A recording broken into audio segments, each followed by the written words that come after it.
Assalamualaikum warahmatullahi wabarakatuh. Perkenalkan, nama saya Ramadini Dwi Noviana, MPM 10070313132 dari kelompok 5. Di sini saya akan memaparkan tugas besar praktikum sumber daya lingkungan yang berjudul Analisis Pengaruh Sifat Tanah terhadap Laju Infiltrasi di Area Taman Kelurahan Taman Sari. Pertama, daftar isinya. Di sini ada pendahuluan, kedua pembahasan, dan ketiga kesimpulan.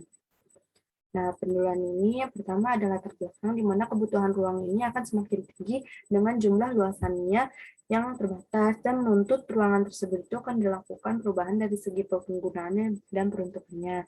Nah, apabila tidak sesuai dengan peruntukan ini, misalnya itu daerah resapan dan ruang terbuka hijau. Nah, pembangunan satu lahan ini akan mencerminkan fungsi dari ruang hidrogeologi kawasan tersebut. Nah, banyaknya konversi lahan ini akan memperluas permukaan kedap air sehingga menyebabkan infiltrasinya berkurang dan menurunnya pasokan air tanah, namun akan meningkatkannya limpasan permukaan. Nah, perubahan ini tuh pada akhirnya akan berpengaruh pada proses infiltrasi pada suatu kawasan atau lingkungan tersebut. Nah, apabila peningkatan jumlah penduduk kawasan perkotaan ini akan mengakibatkan peningkatan kebutuhan masyarakat, terutama itu dalam kebutuhan dasar seperti pemukiman serta infrastrukturnya.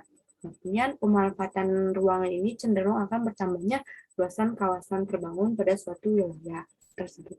Nah, bertambahnya suatu luasan kawasan terbangun tersebut itu akan berakibat pada bertambahnya beban terhadap daya dukung lingkungan perkotaannya. Kemudian rumusan masalah ini, apakah sifat fisik tanah itu berpengaruh terhadap laju infiltrasi di area Taman Kelurahan Taman Sari, dan tujuan ini untuk mengetahui pengaruh sifat fisik tanah terhadap laju infiltrasi di area Taman Kelurahan Taman Sari. Kemudian ruang lingkup wilayahnya di sini pertama saya mengambil 3 taman, yaitu Taman Kebun Bibit. Nah, kondisi taman ini cukup baik jika dilihat secara fisik, namun keadaan tanahnya tersebut banyak terhambat seperti bebatuan dan sampah-sampah. Kemudian di taman kedua ini, Taman Kota Jakarta, kondisi tamannya baik dan cukup terawat karena ada yang membersihkannya atau ada yang mengurusnya.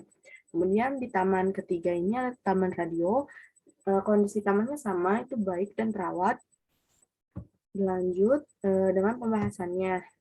Nah, di sini peta wilayah pengamatan yang diambilnya.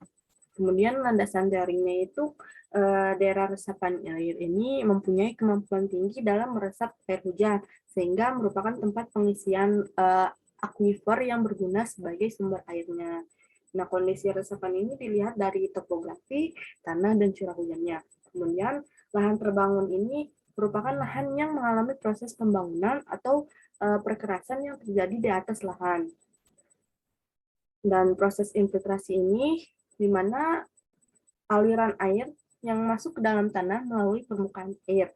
Nah, di dalam tanah ini, air itu mengalir dalam arah lateral, sebagian aliran antara menuju mata air, danau, dan sungai, atau secara vertikalnya, yang dikenal sebagai perkolasi menuju air tanah. Nah, alat dan bahannya ini pertama ada pipa, penggaris, gelas ukur, air, sekop, aquater, dan stopwatch. Kemudian proses kegiatan ini kita menentukan lokasinya dulu. Satu taman saya mengambil 3 titik, kemudian dilakukan pengamatan lingkungan sekitarnya. Nah, ukur diameter, panjang, dan volume pipa yang digunakan, kemudian gali tanah kurang lebih 10 cm, dan pipanya dimasukkan ke dalam tanah tersebut. Nah, kita tuh tuangkan air secara perlahan, dibarengin dengan menghitung waktu meresapnya. Nah, kemudian kita amati proses yang di atas tersebut itu sebanyak 3 kali dan sertakan dokumentasinya. Nah, kemudian lakukan perhitungannya ini, perhitungan laju infiltrasi, kemudian buatlah kesimpulan dari pengamatannya. Nah, data hasil pengamatannya dapat dilihat saya melakukannya pada jam 11 ya. Nah, keadaannya itu anginnya sedang dan langitnya berawan. Nah, kerapatan tanamannya dari taman 1, taman 2, taman 3 sama 50% dengan rata-rata 0,5. Nah, dalam lubang sama 10, diameter lubangnya di taman 1 7,33, taman 2 5,33, dan taman 3 6,33. Tinggi pipa sama semua 7,5, diameter sama 2,4. Nah, identifikasi tanahnya sama lempung. Kemudian sampel air yang digunakan kita 50 mili, dan kecepatan meresap airnya ini di taman 1 4,33, taman 2 3,92, taman 3 3,28, dan air yang terseret itu 50 milisieverт.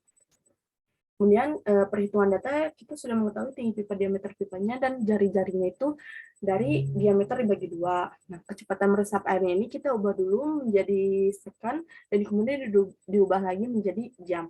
Nah, yang ditanyakan ini laju infiltrasinya, dan kita pertama-tama mencari volume tabungnya dengan rumus V sama dengan V kali R kuadrat kali T.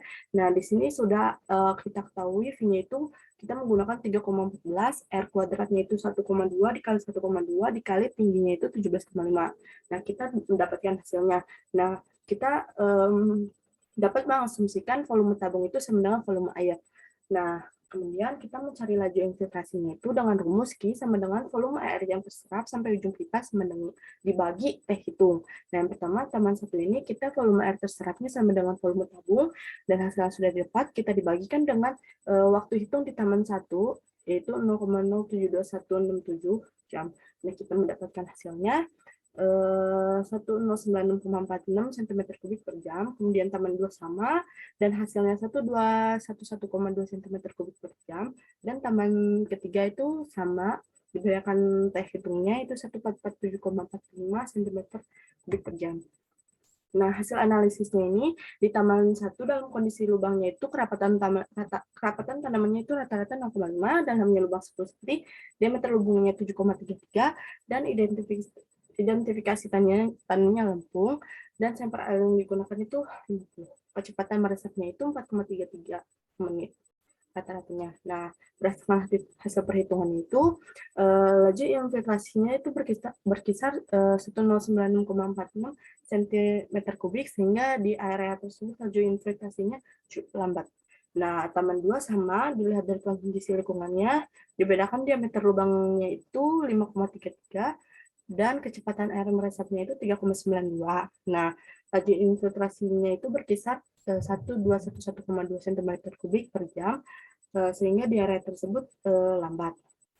Dan ketiga sama, kerapatan dan dalamnya lubang, diameternya itu rata-rata 0,33, dan tanahnya sama kita lempung, air yang digunakannya sama, kecepatan air meresapnya itu 3,28 menit, dan laju infiltrasinya itu berkisar 1,47,45 cm3 per jam, sehingga laju infiltrasinya tersebut lambat. Nah, kesimpulannya ini, bahwa berdasarkan hasil perhitungan pada ketiga area taman di Kelurahan Taman Sari ini, laju infiltrasinya setiap 1 jam akan menyerap 1000 cm3.